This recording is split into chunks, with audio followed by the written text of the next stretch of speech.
President साहब से मुलाकातें करते रहे और जी जी 2014 के धरने के बाद भी एक सूरत हाल थी, आपने और जहांगीर तरीन ने काफ़ी उसके अंदर एक जी कॉन्फिडेंस बिल्डिंग के तौर पर एक प्लान पूरा तैयार किया था, फिर वो जुडिशल कमीशन बना और मामला तय हो गया। उस तारीख पे मैं नहीं जाता, जी जी। आज पे ले आता हूँ। अभी भी सूरत हाल लॉन्ग मार्च के बाद वैसी बन गई थी, लेकिन आप और डॉक्टर आरिफ अलवी आपस में डिस्कस कर रहे हैं कुछ बातें, क्या चीज़ें आप? देखिए बेसिकली तो हमारा इकोनॉमी पे मीटिंग थी और सदर साहब ने ख्वाहिश जाहिर की थी कि मैं उनको ब्रीफ करूं। तो जाहिर है कि सदर साहब ही सदर और वो एक आइनी ओहदा है।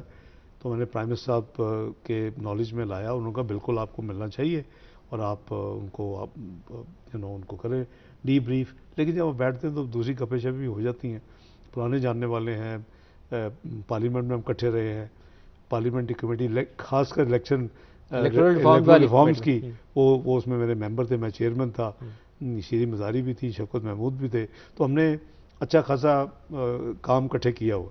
तो वो फिर वो फ्रैंक बातें जो होती हैं वो लोकल जो करंट चीज़ें तो प्रेसिडेंट साहब का रोल ओवरऑल आपको तमीरी नज़र आया इस मामले में?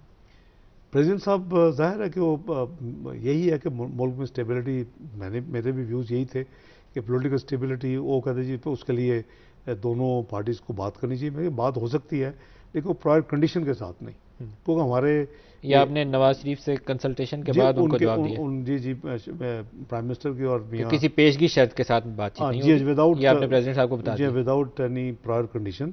जो कि वो कहते थे ना कि हम तब पार्लेस करेंगे अगर ये एग्री करेंगे अर्ली इलेक्शन करेंगे। वो ज़ाहिर अर्ली इलेक्शन का तो जितना बड़ी पॉलिटिकल कॉस्ट पे की है, उनकी कमिटमेंट पूरी करते हुए और आवाम के ऊपर बोझ डालने के ज़रिए, तो वो तो अब इलेक्शन पहले तो बड़ा मुश्किल है, नामुमकिन है रादर, वक्त से पहले इलेक्शन आपको नामुमकिन नजर आता नामुमकिन नजर है। बिल्कुल। तो इसका मतलब है कि अक्टूबर 2023 जो है, आप उसी को देख रहे हैं? मैं दोषी को देखता हूँ।